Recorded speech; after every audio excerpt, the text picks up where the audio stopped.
Hey, this is Tim, and this week at Mosaic Whittier, we talked about financial freedom.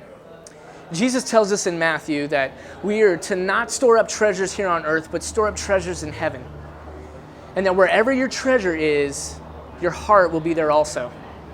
You see, your heart follows your treasure.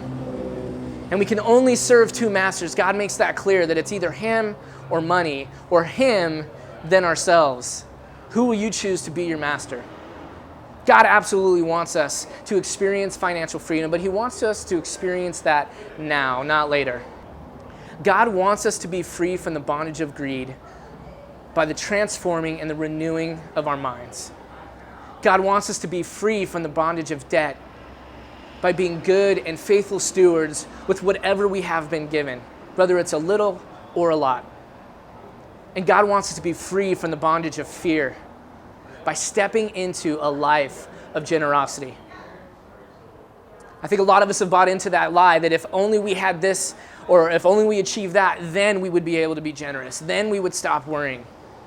But generosity is not an act. Generosity is a condition of the heart. Remember that whatever God has given us, we are to use to serve others.